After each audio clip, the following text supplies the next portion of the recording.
वक्फमध्ये कोणताही गैरमुस्लिम सदस्य नसेल, अमित शहांचं लोकसभेत स्पष्टीकरण. वोट बँकेसाठी अल्पसंख्याकांना घाबरवलं जात असल्याचा शहांचा विरोधकांवर आरोप.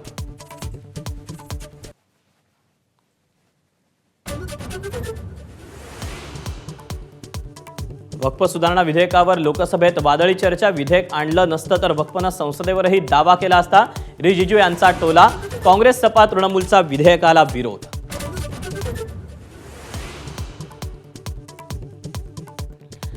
वक्फवरून ठाकरे गटाची भूमिका अजूनही अस्पष्ट.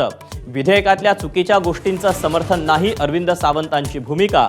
तर ठाकरेंच्या पक्षाला हिंदुत्वाच्या सोबत हिंदूंचीही ॲलर्जी. श्रीकांत शिंदेंनी डिवचलं.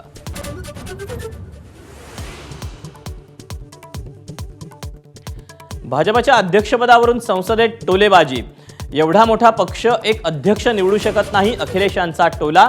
तर तुम्ही कुटुंबातून अध्यक्ष निवडता, आम्ही कोट्यवधी सदस्यातून निवडतो, शहा यांचं प्रत्युत्तर.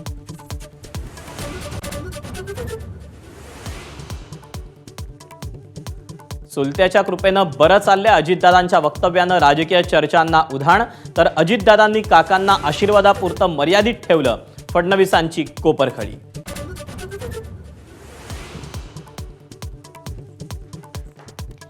बीडला सुतासारखं सरळ करणार, अजितदादांचा इशारा. अधिकाऱ्यांची केली कान उघडणी. निगरगट्ट अधिकाऱ्यांना बदलावं लागेल, अजितदादांची ठाम भूमिका.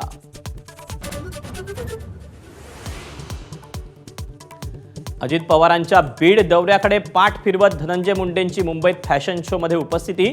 आजारपणाचं कारण देत धनंजय मुंडेंची दौऱ्याला दांडी.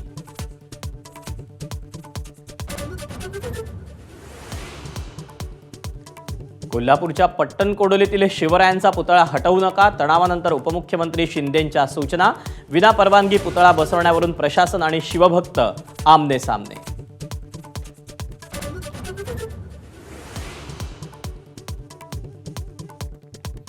महाराष्ट्र वीज नियामक आयोगाच्या वीज दर कपातीला तात्पुरती स्थगिती.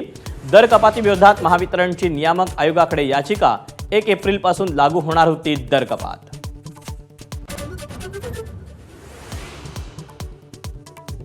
सोनं लवकरच 1 लाखांवर जाण्याची शक्यता. जागतिक स्तरावरची अनिश्चितता आणि अमेरिकेच्या धोरणांचा सोन्याच्या दरावर थेट परिणाम.